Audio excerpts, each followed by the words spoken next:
Salam alaikum ziyaare nakam seet génn yow nga lesa di sukk si joor ku gën a Salam alaikum xalaat tas dënga dëpp nga kat ici c'est pas dégg ñu way ko fële trop mais si la kii sekk bala door fight my way dama kere ko lekk ma ni rabbi gaay ne di sa fi gën a mel ni ku nekk di wéeru ko bu ñu tekkale ak benn gaay di nga bëgg la ma bañ bañ kan ma fi ci loxo jënd rabate li mi nga see fi bañ bañ big team ma li gànd boot me leeru la ni am na sañ sañ sa faali sa maama na ànd baam na galante mu dëgg fi sañ sañ hello world hello hello rabbi ci dawal felo hello world hello hello rabu ma daw sa samera dawal felo belele listen to listen belele listen to listen to listen belele listen to listen belele listen to listen belele listen to listen Eddie Max si velo mala rawe ci game bi sa nigga bi tuuda bi même boy bi ci petit galle ne daa bëgg a mel ne day sa kala puma bi sëriñ Sénégal xam nga lu ko def gàgganti sa nigga bu gage man punchline du ma yeew anytime damay dem déglu Mugabe da nga ëppal ba dugg ci galaxy ne nga ci fitna ne bu dëkk Palestine pakoti ba amee Palestine force bi la tànn na Palestine pédaleel laissé deux dama gaaw ni boltu ci bit bi ay kilomètres éviter di ma sóor sinon na la coûté cher mel ne Colombe nee na dama dégg wolof na dëgg làkk dali for bi di kàlla ndekete dofuloo ci ne kesu la laajal ko ci bar ma kuy day sa kalam hello world hello hello rabbi ci dawal felo hello world hello hello rabu ma daw sa samera dawal felo belele listen to listen belele listen to belele listen to listen belele listen to listen belele listen to listen belele listen to listen jump today tonight waru ci tata nga rap ci bay jëm ci velo xel mi ngi di fly bureau bi du bari fay pepp dal velo ci naara ay ok su ma déggee ñu ne ko fi man du ara du dese ñi ngi may défilé sa rapport du geeg sa maana kenn nekk ci net bi ci face bi di défilé dese la tramway la di dévier ndànk boo koy sóoru di reculer maa ngi banque daga banque maag ADB dem fay la chèque bi may xale débier hello world hello hello arbu man sa nekk days a man sa nekk hello world hello hello arbu man sa nekk days a man sa nekk hello world hello hello rabbi ci dawal felo hello world hello hello rabu ma daw sa samera dawal felo hello world hello hello rabbi ci dawal felo hello world hello hello rabu ma daw sa samera dawal felo belele listen to listen belele listen to listen belele listen to listen belele listen to listen on se met debout na ñëpp jóg taxaw hymne national bi koy wéy c'est parti pour l'hymne national du Sénégal.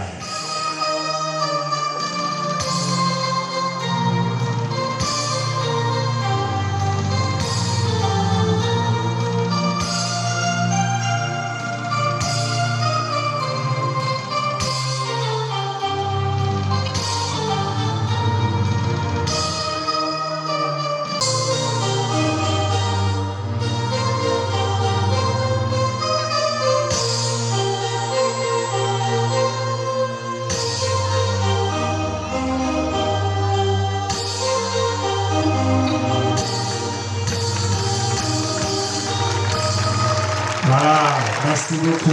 Donc,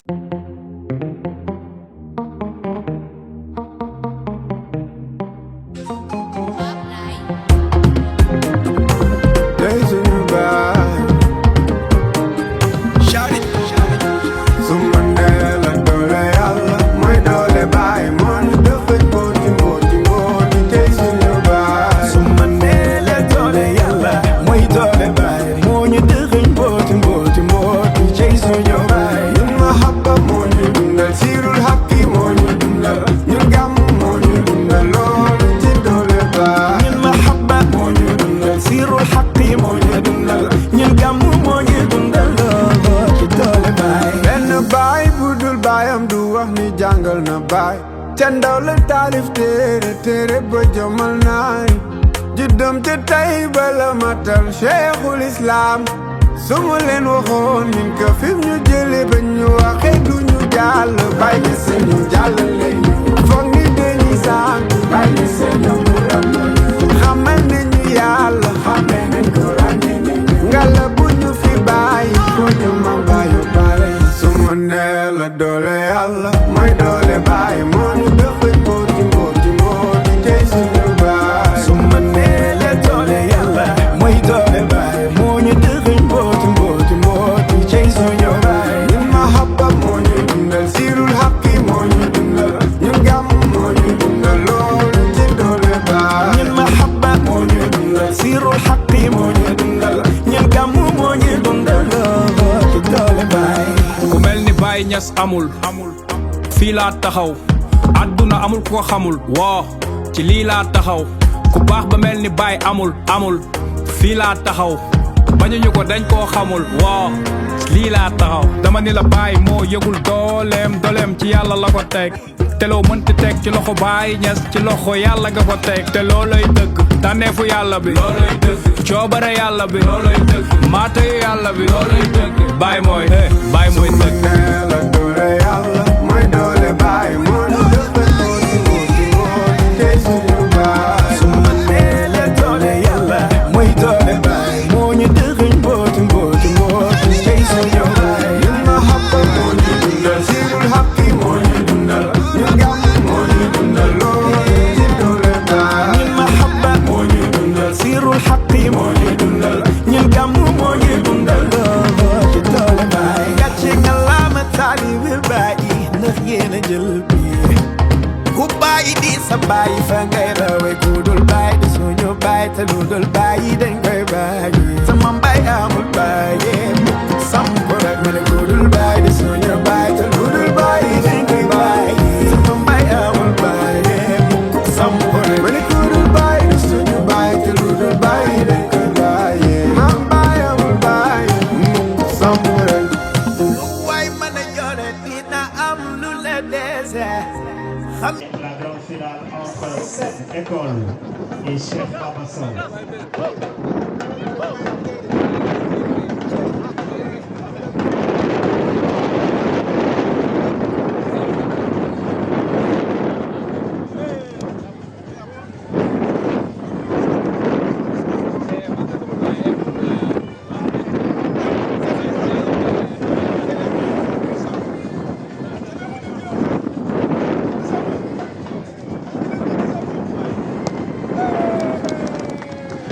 Voilà, merci beaucoup.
waaw.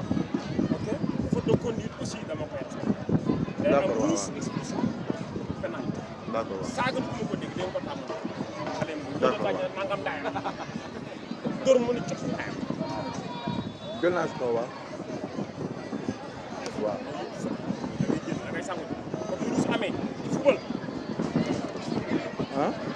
2000 la moo tax ay noobu la koy def.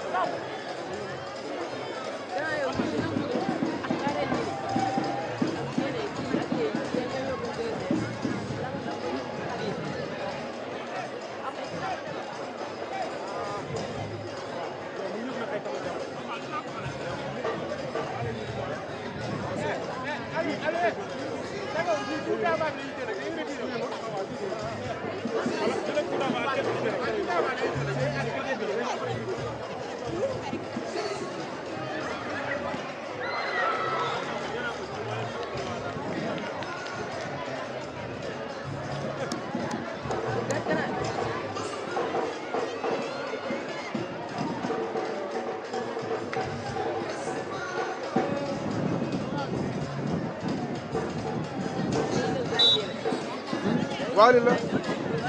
baaxul.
Pour les lycées.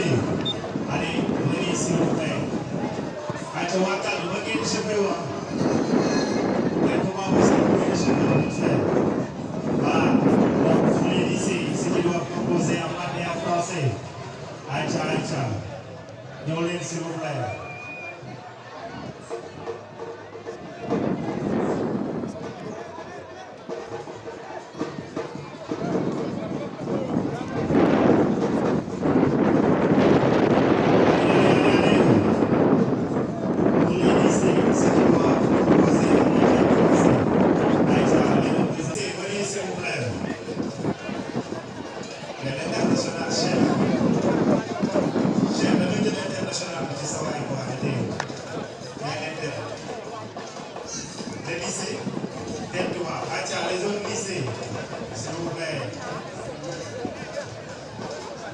Le nouveau lycée de Sali, ils sont là.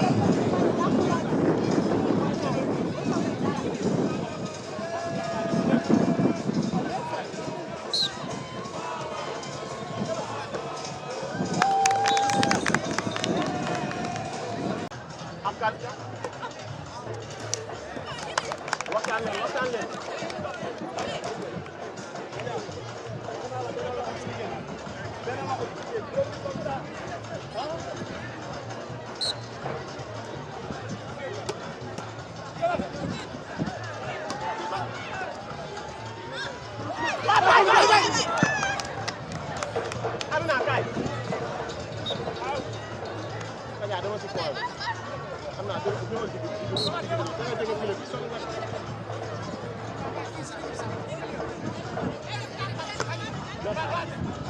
baax na taxawaat rek baax na. prochainement dañoo def ci digg bi maa ngi dala compter moo tax.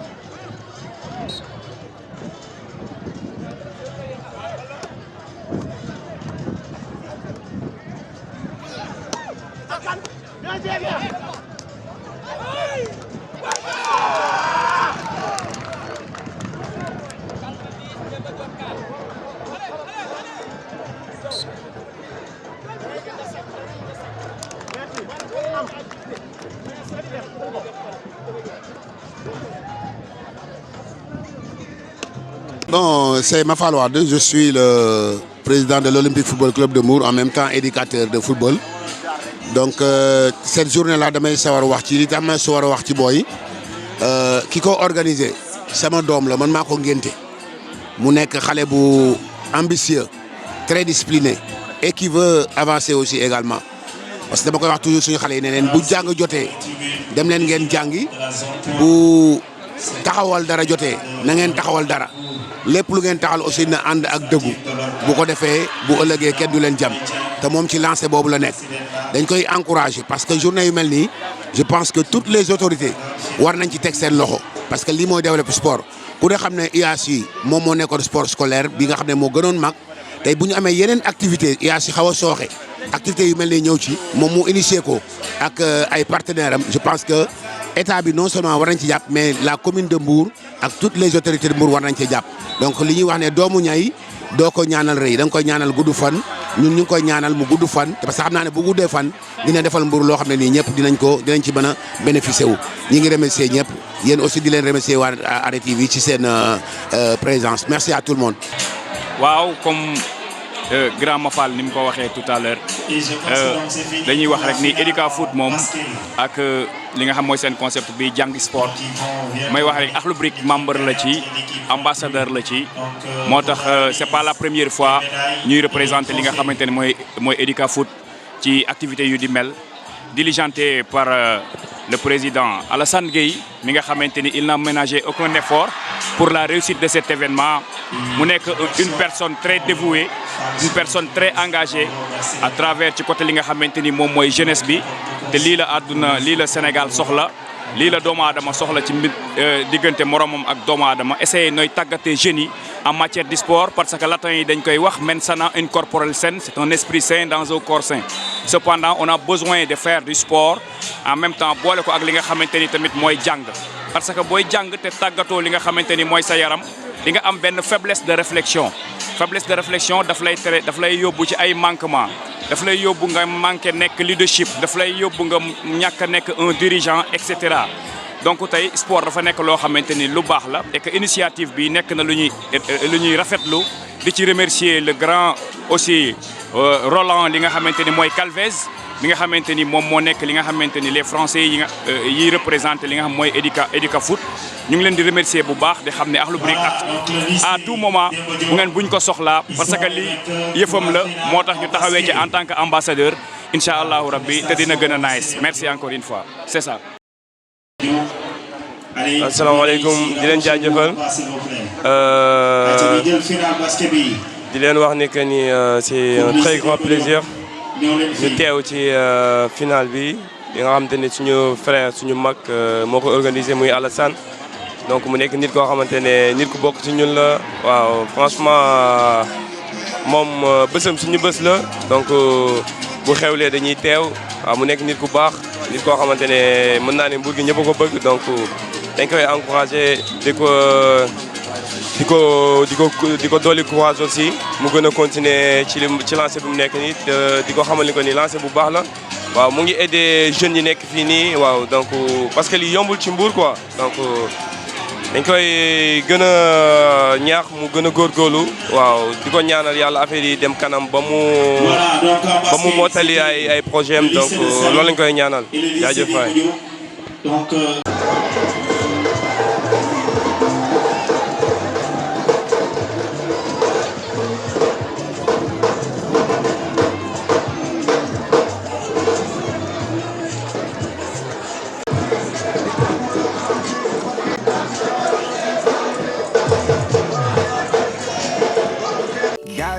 king now. That body that king, I see the crown down.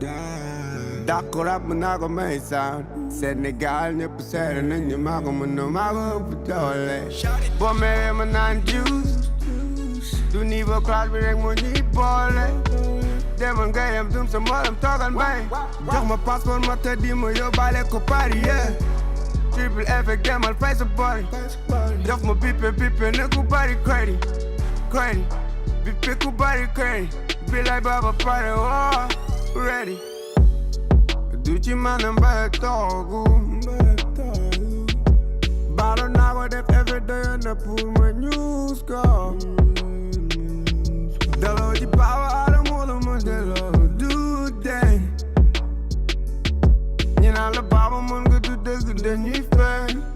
fen naa may na loo nga di ma yee dawal sinon di nga dee maa la gën a metti dee jënday tiktokeur et influenceur pour ñu génn fen baaba golo park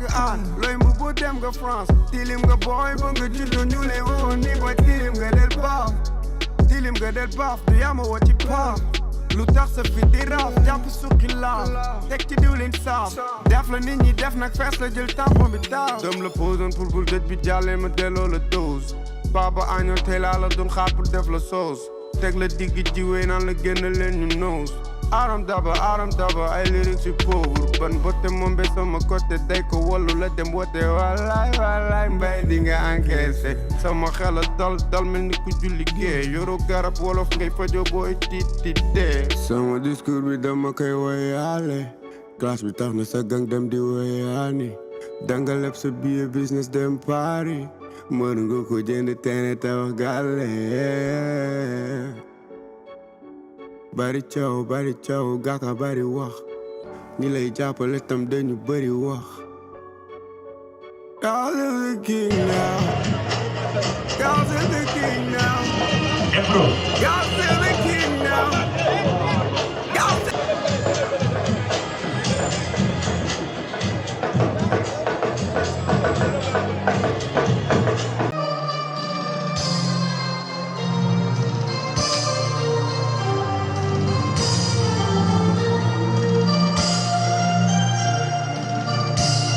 On prépare l'hymne national du Sénégal.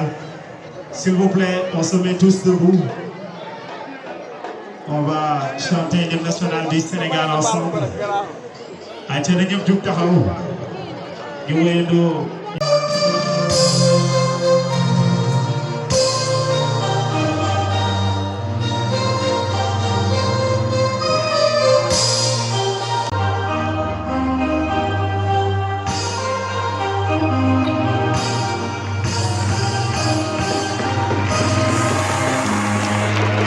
Voilà, merci beaucoup. Donc le coup d'envoi symbolique qui viendront présenter leurs équipes. Salam alaikum, ziyaare naka seet king ni yow nga lay sedd sukk si joor ku gën a Salam alaikum, xalaat tas dëngëj dëpp nga kat ici c'est pas que dégg ñu woy ko gën a tuur mais si la kii sekk bala door faytu may wey dama génne ko lekk ma ni rabbi gaa yi ne di sa fi gën a mel ni ku nekk di wéeru ko bu ñu tëggale ak benn gars di nga bëgg la ma bañ kan ma fi ne ci loxo jëne rapporte li mi ka see fi bañ dig di ma la gàdd pot da leeru la ni am na sañ-sañ sa faari sa maama na ànd ba na galante mu nekk fi sañ seen la wër rabbi ci dawal fel seen la wër samena dawal fel benene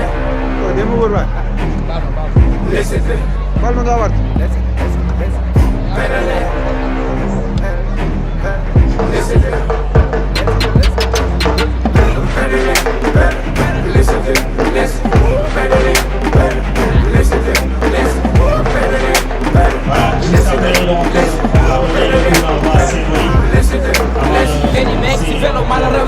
sa nigga bi tuuda bi même boy bi ci petit gàlle ne daa bëgg a mel ne day sa kala bu mag bi sëriñ Sénégal xam nga lu ko def gàggati sa nigga bugga gi man punchline du ma yéem anytime damay dem dëgg bugga bi da nga ëppal ba dugg ci galaxie ne nga ci fitna ne bu dëgg Palestine bagoti ba amee Palestine fot bi la tànn la Palestine pédaleel lese deux dama gaaw ni voltu ci bit bi ay kilomètres éviter di ma sóor sinon la coûté cher mel ne Colombie nee na dama dégg wolof ma dégg làkk dali for bi di kala léegi dofu loo ci ne gëstu la laajal ko ci bar ma kuy des a kalam kuy des a kalam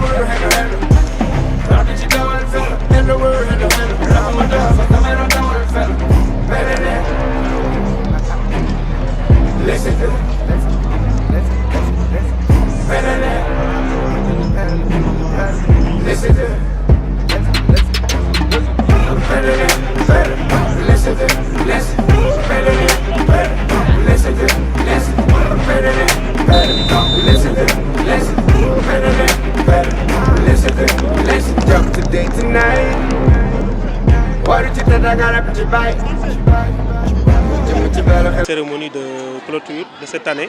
de l'année 2026, du programme Jàng Sport et Educa Foot. Donc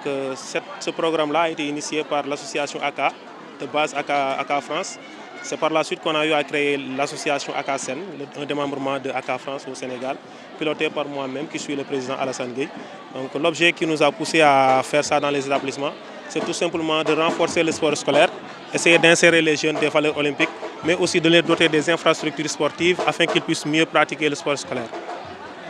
Et bon, par exemple, si j'énumère tout ce qu'on a fait, on risque de passer la nuit ici, mais je vais juste résumer ce qu'on a eu à faire dans les lycées, et plus précisément les lycées d'Embo Diop par exemple. On a eu à installer là-bas un terrain multifonctionnel. On a fait aussi un terrain de volleyball, une salle polyvalente. On les a dotés des maillots, des ballons et tout. Le pourquoi tout cela, c'est parce que nous voulons que les élèves puissent avoir le matériel nécessaire et pratiquer convenablement le sport. Parce que nous, par exemple, quand on était au lycée, on avait des problèmes pour avoir des maillots, des ballons, des terrains de football. Mais aujourd'hui, ACA, alhamdoulilah, avec le partenariat qu'on a eu à tisser depuis des années, a doté ces matériels-là aux enfants pour mieux participer à leur épanouissement sportif. Parce que notre zone d'intervention, c'est dans les écoles. Et là-bas, c'est l'éducation scolaire. Si on parle d'éducation, la majeure partie pense à seulement l'éducation pédagogique. Mais à côté, nous voulons faire du sport un levier pédagogique. C'est-à-dire essayer d'éduquer les enfants à travers le sport. Et leur insérer des valeurs olympiques, comme je l'ai tantôt dit, la solidarité, le partage, le courage, etc. Donc c'est ce qui nous a poussé à aller dans les établissements, essayer de signer des conventions avec l'IF de Mbour, avec les proviseurs, avec l'IF de Pikine, parce que ça ne se résume pas qu'à Mbour seulement. Il y a aussi le projet Educa Foot, c'est installé à Dakar depuis maintenant 3 ans. Cette année-ci, c'est notre 4e édition avec Jàng Sport, qui est plus large, parce qu'à Educa Foot, il y a seulement le football mixte, le maths et le français. Mais à Jàng Sport, il y a le football, il y a le volleyball, il y a le basketball, il y a le football féminin, il y a le maths et le français. Et l'année prochaine, on compte encore augmenter les activités, à savoir l'athlétisme. Bon, déjà, par rapport aux résultats directs, à notre objectif qu'on a atteint, déjà, on a eu à équiper plus de 50 écoles entre Dakar et Mbour, ce qui fait 104 terrains,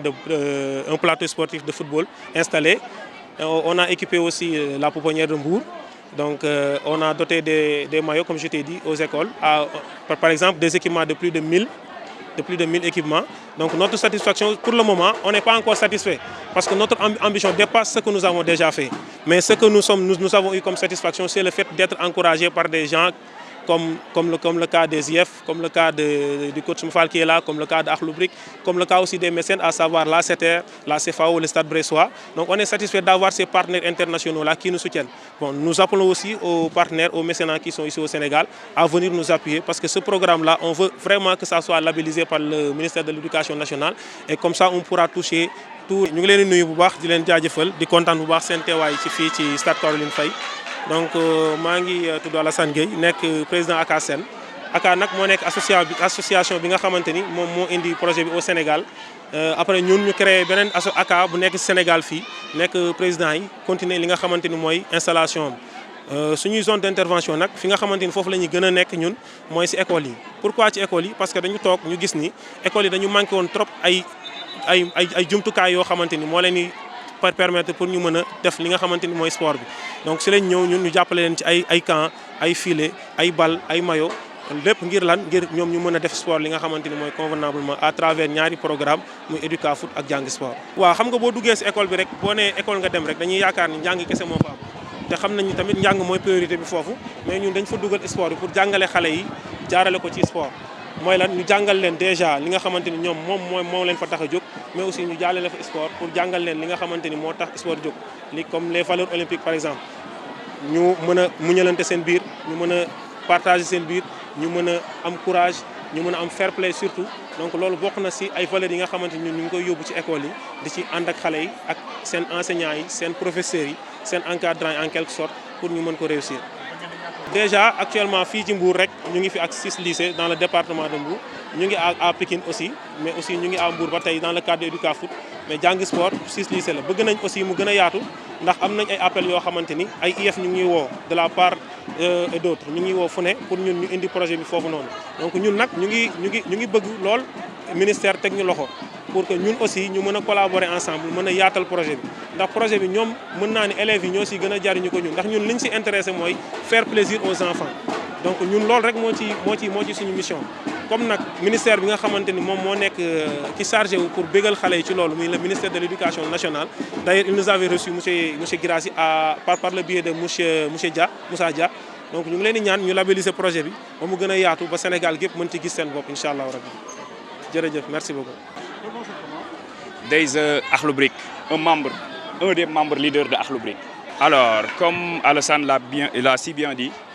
nous venons en tant qu'acteurs culturels apporter notre pierre à l'édifice, c'est-à-dire contribuer dans le sport. Car nous savons que la culture et le sport, nul ne peut aller laisser l'autre. Et que nous savons que aussi ça fait partie, c'est-à-dire du secteur tertiaire. Le sport a besoin de la culture, idem que la culture. Raison pour laquelle, en tant que fils de la Petite Côte, en tant que aussi fils du Sénégal, nous ne pouvons que venir apporter notre soutien à travers cette belle initiative. Les démarches qu'on a fait, c'est-à-dire qu'on a fait des sons, on a aussi sensibilisé, on a beaucoup assisté à travers les activités de ACA, EducaFoot. Il y a agogo d'actions qu'on a fait à travers les distributions de dons dans divers lieux, comme la pouponnière de Mbour, idem qu'à Pikine, on a même fait là-bas des remises de diplômes et tout. Donc c'est ça, c'est-à-dire nous sommes là en tant que, comment dirais-je, bouclier, ou bien en tant que représenter notre image, apporter notre image à cette association. waaw ñu ngi leen di remercier encore une fois di la wax ni suñu taxawaay ci olof comme niñ ko waxee woon léegi ci français dañuy gis ni culture moom mënul dem ci moom branche am moom kese.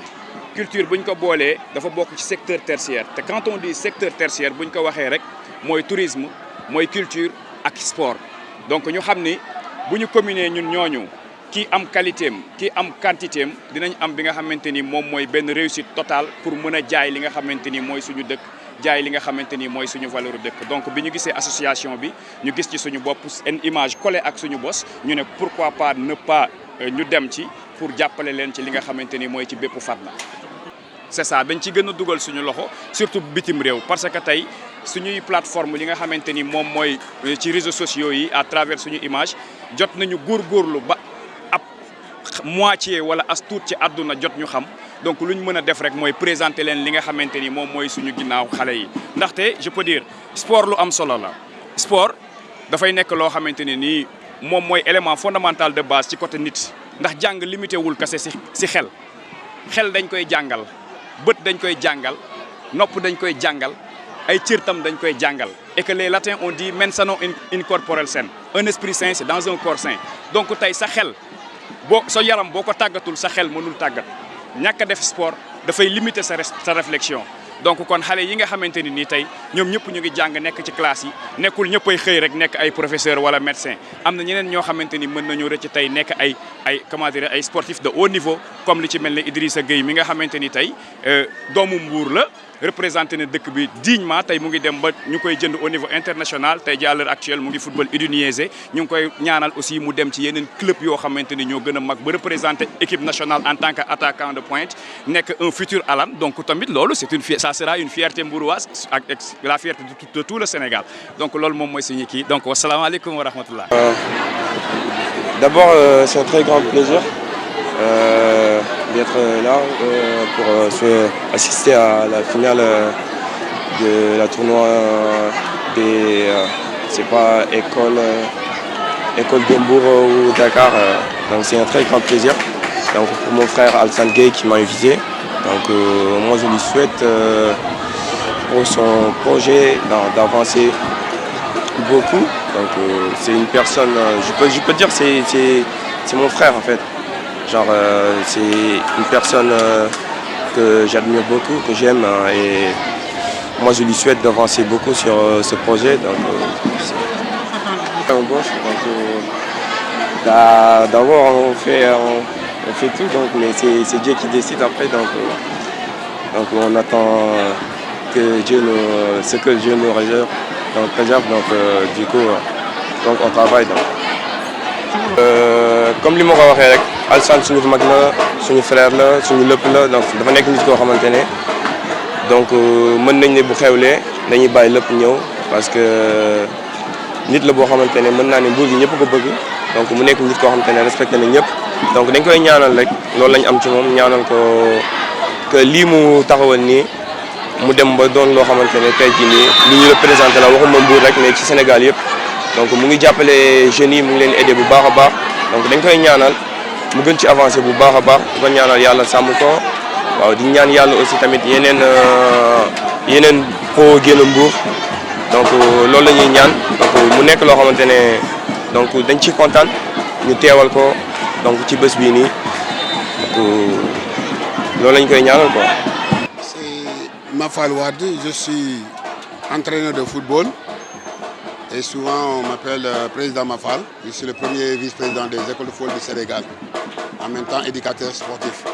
Moi, j'ai un sentiment de satisfaction. Alassane, c'est mon fils, c'est moi qui l'ai baptisé.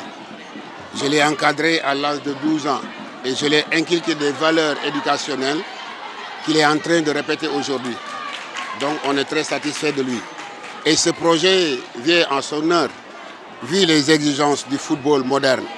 Au niveau de la CAF comme au niveau de la FIFA, le projet TDS, je crois qu'on a vu aujourd'hui les filles jouer, les garçons les plus jeunes jusqu'aux 20 ans. Donc ça ne fait que renforcer la politique sportive de la FIFA et de la CAF. Et ce n'est pas pour rien, la CAF organise la Coupe d'Afrique des scolaires. Et aujourd'hui, on sait bien qu'au niveau des établissements scolaires, il y a un problème de moyens qui se pose, un problème de potentiel au niveau de la formation. Moi, j'ai géré des équipes IASU. Pendant 30 ans, l'équipe Omar Gueye, après les Laïsar et consorts. Alassane, depuis l'âge de 12 ans, il est avec moi. Et je le disais souvent, vous êtes les piliers. Et j'ai compris très tôt là où va le football moderne. Là où on parle aujourd'hui de sport et études, je crois qu'il est dans la bonne lancée. Moi, parce que c'est un projet à s'allier. Et tout ça, c'est que tout projet demande de moins. Non seulement des partenaires étrangers, donc, mais les partenaires locaux sont beaucoup plus intéressants. Parce que ce qu'ils font aujourd'hui, c'est pour la formation des jeunes Sénégalais. Ce n'est pas pour les jeunes Français. Les Français, ils peuvent venir amener le moins, mais le pilier, c'est au niveau de notre communauté. Donc le maire de Mbour, le conseil départemental, les autorités au niveau de la fédération, au niveau des ligues et districts, même au niveau du ministère. Donc, en tout cas, on fait un appel à tous ces autorités de venir appuyer ce projet, parce que c'est le projet qui va dans le sens de développer le sport scolaire au niveau de Mbour. Am na solo bu baax a baax ci ndaw ñi parce que bu ñu ko commencé ci IASI dafa dee woon te actuellement bu ñu amee yu mel ni Alassane di ko def yaakaar naa da koy dundalaat dugg ci école yi équiper leen jox leen équipement organiser ay compétitions parce que IASI auparavant tu joues 2-3 matchs ils ont joué plusieurs matchs te loolu dafay contribuer ci li nga xam ne ni moom la FIFA tëral actuellement le projet TDS de la FIFA maanaam ils veulent que les meilleurs jouent contre les meilleurs. Pour les meilleurs jouent contre les meilleurs, il faut ñu am ay activités mel ni pour mën a fay génne ñi nga xam ne ñooy maires yi beneen bi mooy mixité bi ci am entre les filles et les garçons. Le projet forward de la FIFA, ils mettent beaucoup d'argent sur les filles et la petite catégorie. Et il a démarré avec les U12. Nous devons teel a comprendre, Manbok, parce que quand même je suis la première école football du Sénégal. J'ai créé mon école football en 1983, c'est pas aujourd'hui. Quand je parlais de sport-études, ça fait plus de 30 ans. Lui, il était pensionnaire, Alassane, il avait 12 ans. dama ko doon wax bu jàng jotee dem leen ngeen jàng bu ngeen jàngee am leen fit ngeen taxawal dara bu ngeen taxawalee dara am leen fitu nekk ci dëgg bu ngeen nekkul ci dëgg lu ngeen def day tas te ci loolu la nekk li ñuy wax doomu ñaay nag rëy na ba pare da nga koy ñaanal gudd fan xam naa ne bu guddoo fan incha allah li ñu soxla ci Mbour dina ko am.